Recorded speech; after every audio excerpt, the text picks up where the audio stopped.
Imagine hooking up with your boss, then making a TV show with him.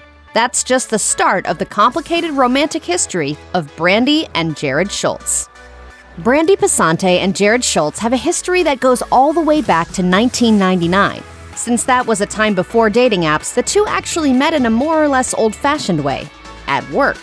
It turns out Passante got a job at the carpet cleaning business where Schulz already worked. In an interview held during HistoryCon, Schulz claimed he was Passante's boss at the time, and a relationship between them was frowned upon.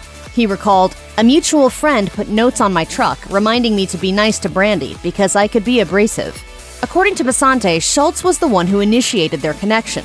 She said in the interview that Schultz's persistence wore her down, but did admit to being charmed by him. Schulz added, "Obviously, I don't get by on my looks, so I gotta be witty. I have to do things to compensate." Passante and Schulz are mom and dad to two kids, Peyton and Cameron Schulz. They're both fairly protective of their kids and don't often mention them directly in interviews or on TV. However, in 2021, Passante was interviewed by The Dad Diary and revealed that both Peyton and Cameron have battled pretty significant challenges. Passante shared that their daughter Peyton was born deaf and with a cleft palate, and that she underwent successful surgery when she was only 6 weeks old. But it took a long time before Peyton gained confidence. For years, she would be really quiet until she started cheerleading. And I think that was kind of life-changing for her. Additionally, their son, Cameron, missed 3 months of school when a mass on his kidney began to cause issues, but he ultimately recovered. I'm Brandi, I'm Jarrod's wife, and we own Now and Then secondhand store. Passante and Schultz's big break happened in 2010 when the two were added to the cast of the first season of Storage Wars. At the time, the pair were co-owners of a thrift store in Orange, California called Now and Then, and they soon became fan favorites on the show. Now and Then actually ended up being the reason Passante and Schulz were on the show in the first place. The two typically stocked their store by bidding on storage units, and were in the process of doing exactly that when Schulz met producers from Storage Wars. He told the Orange County Register that producers were nearly immediately interested in Passante, saying, "They asked me, 'Who's the girl up front? Would she mind being on TV?' One thing led to another, and eventually, the two became mainstays on the show."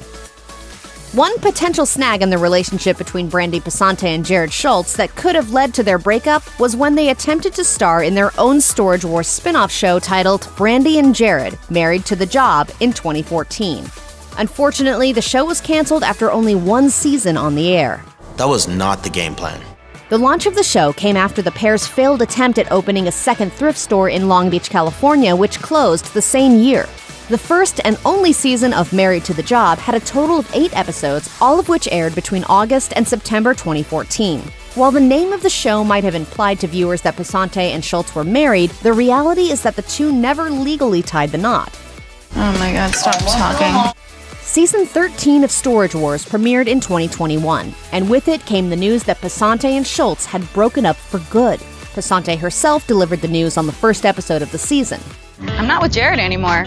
Schulz was later filmed commenting on the separation as well, explaining to cameras that no longer being in a relationship isn't reason enough to no longer work on the show. Just because me and Brandi aren't together anymore doesn't mean we can't go to an auction, but separately. The former couple inevitably ran into one another when they both attended the same auction.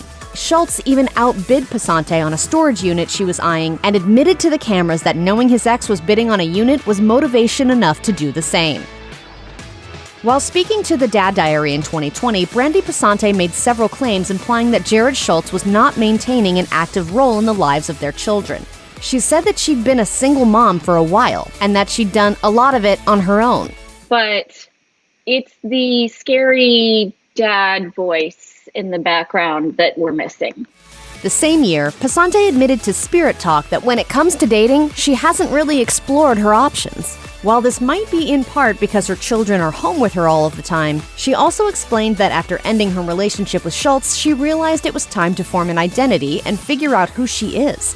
She said, "I just don't have an attachment to anyone. I've definitely dated and things like that."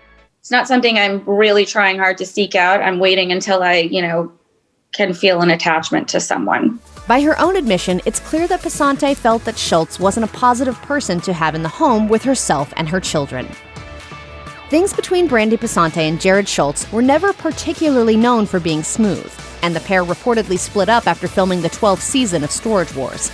In May 2021, numerous outlets revealed that Schulz had been accused of domestic violence against Passante. As noted by TMZ, Passante was at a bar in Orange County, California when Schulz showed up and the two got into a verbal disagreement. Passante told Schulz that he needed to leave, but he supposedly refused, and at some point he reportedly pushed Passante, prompting someone in the party to call the police.